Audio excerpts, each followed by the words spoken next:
modelo que es opuesto, ¿no?, a lo que es optimizar el recurso. De modo que un poco creo que estos son lo que nos han animado a profundizar, ¿no?, este instrumento, y creemos que puede ser una buena oportunidad, ¿no? Gracias, Alessandro. Silvio, el Estado de Santa Catarina y el regulador en particular, Silvio, está empezando con un proceso bien interesante, bueno, no está empezando, ya va avanzado en un proceso bien interesante para incluir el tema de valor ambiental en las tarifas. Está motivando a los operadores, obligando a que empiecen. ¿Por qué no? ¿Por qué y cómo lo están haciendo? Boa tarde, Hugo. Obrigado por essa oportunidade, né, de estar dividindo experiências com todos aqui nesse painel. A ARESC é uma agência reguladora do Estado de Santa Catarina, fica no sul do país, do Brasil, e inicialmente, quando iniciamos a agência reguladora há 6 anos atrás, nós éramos setoriais, só fiscalizávamos o saneamento básico, água, esgotamento e resíduos sólidos. A partir do ano passado, ela trocou de nome, passou a ser a GESAM para a ARESC, e hoje ela é uma multissetorial, e hoje nós também regulamos e fiscalizamos o gás natural. E temos outras atribuições para o futuro. O processo de pagamentos ambientais começou num projeto piloto em 2012, quando o município de Balneário Camboriú assinou convênio com a agência reguladora para fiscalizar a Companhia Municipal de Águas daquele município. E logo no início a companhia apresentou um reajuste tarifário, onde a agência encontrou dentro dos custos tarifários um valor que estava destinado a um programa produtor de água, que é um programa nacional da Agência Nacional de Águas, junto com a TNC, estava iniciando e desenvolvendo esse programa. Naquele momento, a empresa esclareceu os custos, apresentou o programa, e desde 2012 nós estamos reconhecendo aqueles valores dentro da estrutura tarifária.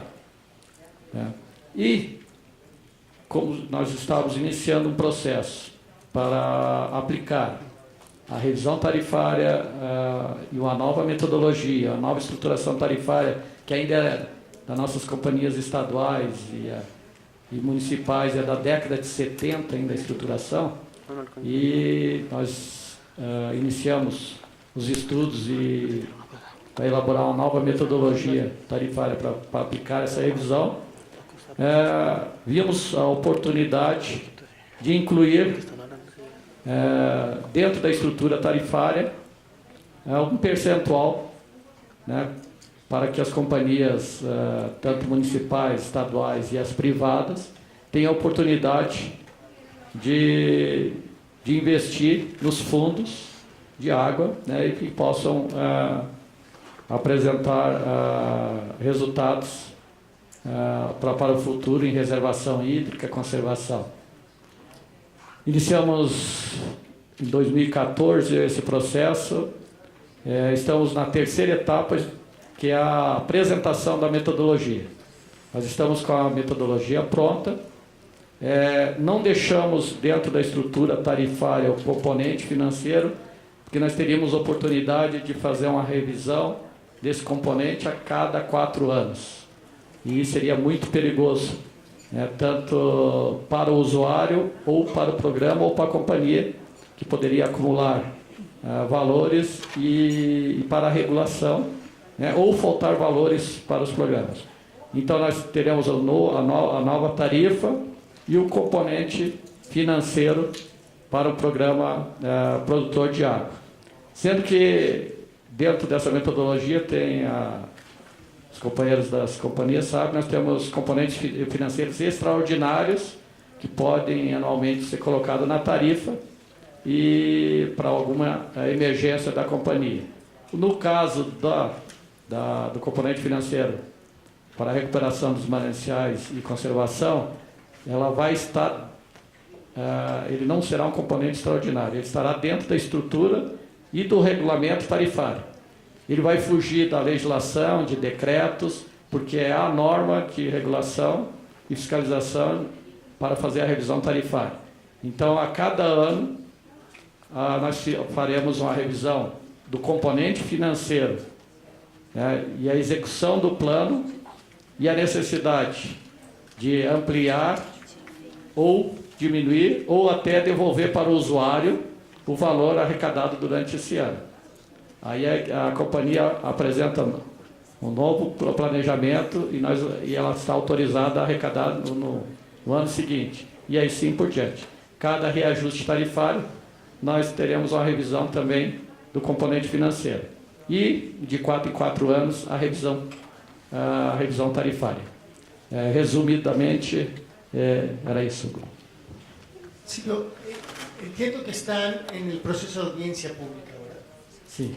¿Qué reacciones han tenido tanto de las empresas como de la sociedad en general respecto a la inclusión de estos componentes? Nós, em todas as etapas da construção dessa metodologia, elas são 4 etapas, nós envolvemos os entes Poder Judiciário, Federação, Indústria, Comércio, e foi dividido em workshops cada etapa, para apresentar para a sociedade, órgãos controladores do Estado, e a reação do componente financeiro para o produtor de água, desse público, estava extremamente positivo. E na população, no que nós já temos o projeto piloto, que é no município de Balneário de Camboriú, esses entes e o próprio usuário têm uma reação positiva, né, desse componente hoje está lá, que é só um reconhecimento. A partir do momento que a empresa agora passar por revisão tarifária, ela terá a regulação e o acompanhamento da agência desses investimentos. Última pregunta en este sentido, muy rápida. ¿Qué porcentaje están previendo que va a ser incluido? La parte de este componente ambiental, ¿qué porcentaje representará de la tarifa? No projeto piloto, hoje nós temos 3%, que dá R$1.400.000 mês, deve dar aí $500 mil, $400 mil, até 3%. A companhia, ela de 2012 para cá, houve uma variação, mas o teto era 1.400. Nós teremos esses valores à medida da implementação, que você vai ter a tarifa, e aí o índice de reposicionamento tarifário com esse componente financeiro, que vai determinar o valor. Nós teremos um teto, né, um corte, mas ele poderá no início começar com 0,5% e a 2%, 3%, vai depender do que a companhia e o grupo gestor da bacia apresentarem para a agência. Pablo, ustedes empezaron, un pedazo de la tarifa está destinado al fondo, han hecho inversiones a lo largo del tiempo. ¿Qué retos tienes ahora? Las inversiones han cumplido las expectativas que ustedes tenían en un inicio. ¿Qué ha pasado a lo largo del tiempo? Bueno, quizá alrededor de esa pregunta están los nuevos retos. El fondo tiene 16 años de creado, 12 años ya funcionando, entonces hay como el suficiente tiempo para hacer evaluaciones. Sin embargo, todavía hay preguntas que responder en torno a monitoreo, evaluación de impacto, todo lo que puede significar la inversión que ha habido en el fondo versus los resultados que han dado. Justamente en la mañana, en la sesión de la mañana, se discutía sobre esa temática. Yo creo que el reto fundamental está en monitorear y en finalmente poder hacer una rendición de cuentas sobre el impacto que puede tener cada dólar que tú estás invirtiendo. Entonces, alrededor de eso gira el poder comunicar esos resultados. Cuando se creó el fondo, se creó como para la empresa con una decisión de destinar el 1% de todo lo que recauda mes a mes la empresa hacia el fideicomiso, hacia el fondo. Y luego hubo una ordenanza municipal que le fue subiendo 1.25 cada año hasta llegar a un 2%, que es lo que se mantiene actualmente. Ese 2% está inmerso en la tarifa, siempre el 1 y el 2% estuvieron inmersos en la tarifa, es decir, nunca se subió la tarifa, nunca fue hacia el consumidor. Entonces, el nuevo reto, basados en una evaluación, en una respuesta incluso comunicacional de qué es lo que está haciendo el fondo, es, y eso ya lo hemos discutido, es trasladar ese 2% hacia el usuario. En una próxima alza tarifaria habría que transparentar que un 2% va al cuidado del ambiente y el destino es el fondo. Entonces, es un reto complicado porque subir tarifas políticamente no le gusta a nadie. Y un reto que lo compartimos con el fondo y que, digamos, yo creo que es común a todos, es también la búsqueda continua de nuevos aliados, ¿no? de nuevos socios del fondo que ayuden en este tema de la corresponsabilidad. ¿Por qué los aliados son importantes? Ustedes ya son maduros, pero ¿por qué son importantes? Porque a medida que tú tengas más aliados, no necesariamente vistos desde la visión financiera, sino desde una visión de corresponsabilidad, me refiero a aliados en el campo mismo, en la zona de fuentes, me refiero a aliados en la parte temática, es decir, hidroelectricidad, aguas de mesa, toda la industria que gira en torno al fondo. Para nosotros es importante que esté. Santiago, pusiste la pregunta en la mesa. ¿Cómo potenciarlos? Desde tu punto de vista, ¿qué harías? Bueno, yo creo que hay dos tareas muy importantes que hacer. Uno es promocionar los resultados, que más ciudadanos se enteren de los resultados, conozcan del actuar, de lo que se está haciendo. Porque yo estoy seguro que hay muchas más empresas, pero también ciudadanos, que tienen la misma preocupación y que tienen el mismo interés en hacer de este mundo un mejor lugar y dejar en mejores condiciones para las futuras generaciones este mundo que nos prestan por el ratico que nos toca vivir a cada uno, ¿cierto? Eso es un elemento que diría yo está en la esencia del ser humano, porque hace parte de esa posibilidad de trascender del ser humano. Todos queremos trascender de alguna manera, y esta es una buena manera de no trascender, de dejar una huella que quede tangible para las generaciones futuras. Pero eso lo hacemos en escritorios, en oficinas muy cerradas, o en territorios, en los páramos, donde nos ven unos cuantos campesinos y habitantes de la región, pues digamos el grueso de la sociedad va a estar de espaldas a estas oportunidades. O sea, es un elemento muy importante es que hablemos, no que hagamos una fachada, sino que realmente contemos lo que se está haciendo, lo que se necesita hacer y lo que se está logrando. Creo que es un elemento fundamental para que podamos tener más potencia. Y segundo, es una búsqueda inteligente de aliados. ¿A qué me refiero?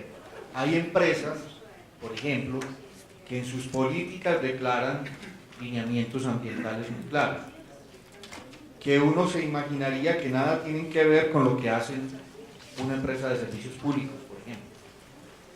Pero que cuando uno ve la intención que tienen, uno puede identificar claramente que estamos hablando de lo mismo. Y también identificar en el sector del Estado las entidades del Estado que tienen obligaciones que tienen que ver con el tema. Por ejemplo, en Colombia, los municipios tienen la obligación de comprar los terrenos donde están las fuentes que abastecen los acueductos. tiene que destinar una parte de su presupuesto para hacer esa conservación. Pero habla de comprar los terrenos.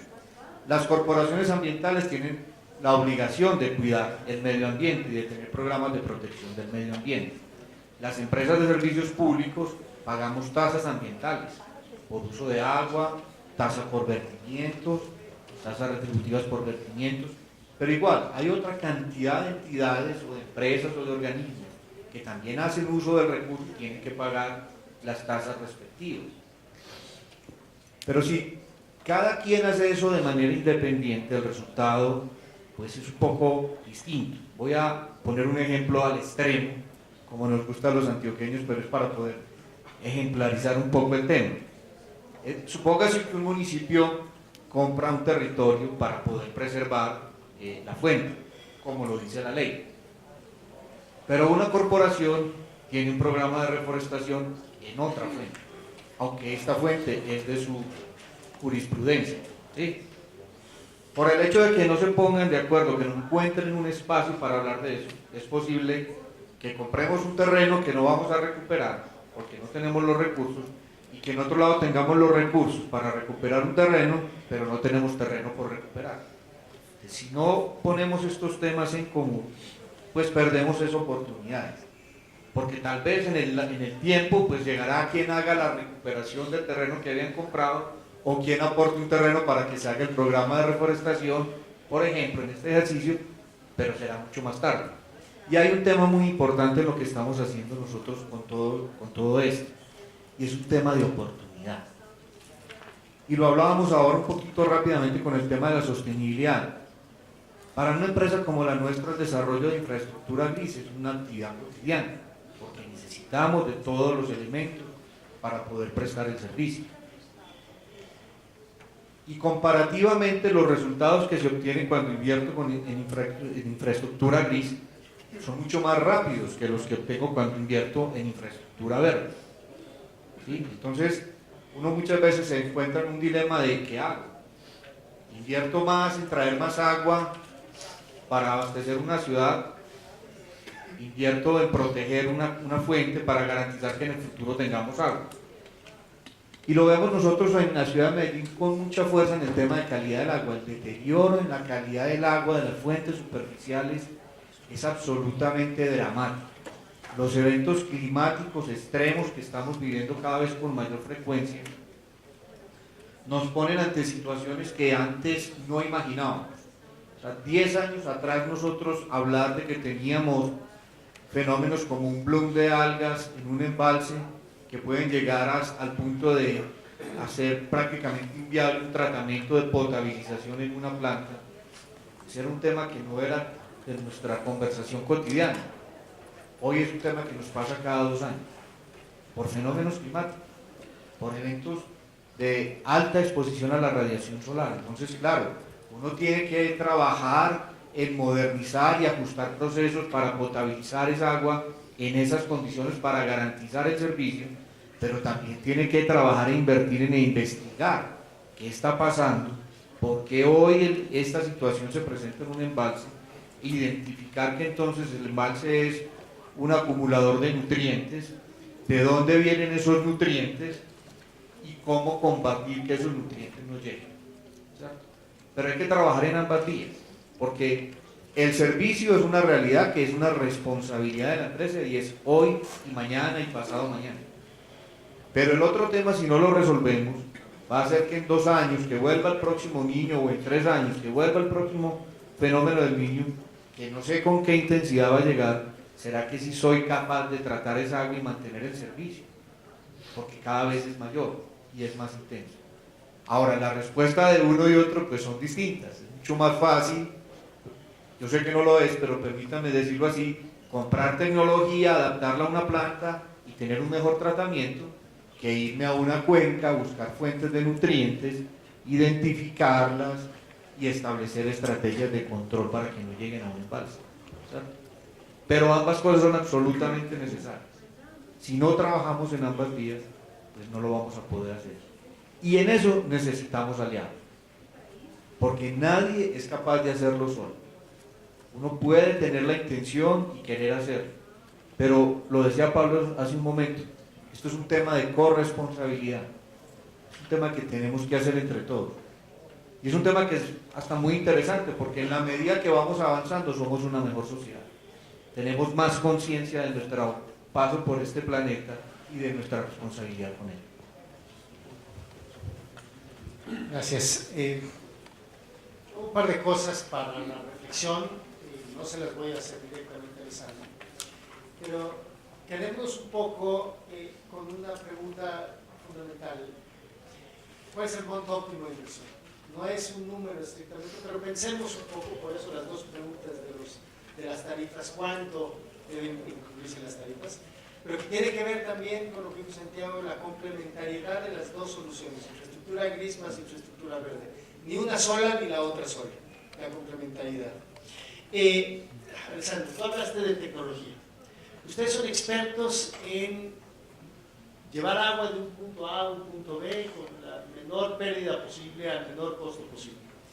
¿Qué retos intelectuales, qué retos tecnológicos les representa el tratar la infraestructura verde? Es decir, cómo incluirla, cómo empezar a incluirla y qué puede aportar alguien como ustedes, como un experto en esta discusión. Sí, yo diría que más que cómo nosotros aprendemos a hacer infraestructura verde, sería cómo sumamos nuestra competencia, ¿no? Nuestra competencia técnica, pues al enfoque que se ha dado hasta ahora a los fondos de aguas. Ayer creo que en uno de los últimos paneles se terminaba con una pregunta, tenemos ahí como una limitación en la competencia técnica, ¿no? Quizá esto sea el reto para los fondos de agua 2.0, ¿no? Y quizá que lleguemos al momento correcto. Yo creo, como he dicho, no tenemos la ambición de ocuparnos de infraestructura verde. Ahí creo que si conseguimos hacer un fondo, pues creo que el asesor técnico, TNC o otro involucrado será el que se ocupará de esta parte. Nosotros daremos nuestro punto de fuerza, ¿no? Que van básicamente, si el estándar de ahora era la conservación, o sea, acciones de conservación, nosotros vamos hacia acciones de prevención, ¿no? O sea, reducción de consumo, optimización de consumo, reusos de agua. Ahí es donde somos expertos, ¿no? Además de buscar la eficiencia o la máxima eficiencia, estamos tratando de dar respuestas a empresas, a industrias, para los proyectos de cero descargas, ¿no? O sea, digamos, cerrar los ciclos para que no haya descargas de agua al medio ambiente y que sean más independientes con respecto a la fuente primaria, ¿no? O sea, agua cruda primaria. Entonces, el reto es cómo nos acoplamos, ¿no? a estos instrumentos que ya vienen caminando, en muchos casos de éxitos, sabiendo que bueno, al margen de los conocimientos que tiene cada profesional, ¿no? De lo que son las actividades de sistemaciones de los fluviales, etcétera, ¿no? Que son parte de nuestro background, pero a nivel de empresarial, pues nuestro enfoque es hacia la economía circular y aportamos esto, cómo reducir los impactos sobre las materias primas y cómo reutilizar los desechos de las cadenas de producción, ¿no? Y está muy relacionado con la gestión del agua, ¿no? De la forma más simple, cómo hacer efectivamente que haya menos pérdidas en los acueductos con tecnologías, modernización, y cómo hacer que el agua residual en este caso pueda ser tratada y reingresada, ¿no? en algún ciclo de producción, sea industrial hasta algún día, ¿no? Para que vuelva incluso en el punto inicial de la cadena del agua potable, ¿no? Hay límites normativos, conceptuales, culturales más bien, técnicamente no resulta ninguna complicación, y queremos como empujar con la tecnología, pues, a que nos cambiemos quizá algún paradigma, ¿no? Entonces creo que esta es un poco la aportación. La pregunta que haces es la pregunta del millón, ¿cuál es el monto de inversión, ¿no? Para hacer un ejemplo, si yo para reducir el 2% de agua, de pérdidas físicas, tengo que invertir $1 millón, voy a ver el otro usuario de agua, que son los agricultores, que no hacen nada. Quizás si yo invierto $1 millón en sus instalaciones, monitoreando, ¿no? O mejorando los procesos de irrigación, quizá recupere el 6% de agua, que quizá es muy probable, ¿no? Entonces hay que ver un poco, incluir estas nuevas variables en la modelación para ver qué puede salir, ¿no? Gracias. Detengámonos un poco, detengámonos al menos a mí, y abro el espacio para que ustedes aporten, conversen con nuestros panelistas. Me gustaría que tomáramos 2 o 3 preguntas seguidas y que los panelistas respondieran a las preguntas. Si se las hacen en directo está bien, pero me gustaría que todos tuvieran la oportunidad de participar. Vamos a tomar 1, 2, 3, 4. Si se toman 1 minuto podemos tomar más. 1, 2, 3, 4. Y después tratar de hacer más. Bueno, muchísimas gracias. Si se presentan también, por favor. Mi nombre es Leticia Lima, soy estudiante doctoral de la Humboldt de Berlín. Mi pregunta para el señor Pablo es, en estos 12 años, ¿cuáles son los indicadores que ustedes pueden decir, bueno, tuvimos una mejora en ese sentido a través de las actividades de conservación hechas a través del fondo? Y la pregunta al señor Santiago es, creo que me imagino que para los operadores de agua, el tema de la compra de las tierras para la conservación junto a los municipios y tal, puede ser un tanto delicado, ¿no? En términos sociales. Y de qué manera el fondo se ve como una oportunidad para manejar ese reto, ¿no? A través de alternativas, como por ejemplo la inversión con los campesinos sin que haya que comprar sus fincas y por ahí. Muchas gracias. Gracias, buenas tardes. Mi nombre es Juan Martín Ongay, represento a un programa de ONU Habitat, una red de intercambio de conocimiento entre operadores de agua. Voy a tratar de reproducir 2 frases, una de Pablo y una de Santiago, y de ahí va a venir la consulta para todo el panel. La primera, que era de Pablo, es: la expectativa de los operadores es que el fondo cumpla las funciones que la empresa no puede cubrir por su operación diaria, o algo así. Y la de Santiago era que el fondo de agua permitía compartir la responsabilidad de sostener el recurso con otros socios, con otros partners. Entonces la consulta al panel es, en este caso hablaron 2 empresas que están comprometidas y tienen experiencia en fondos. ¿Cómo encararían esto para concientizar o convencer a otros operadores de liderar fondos de agua?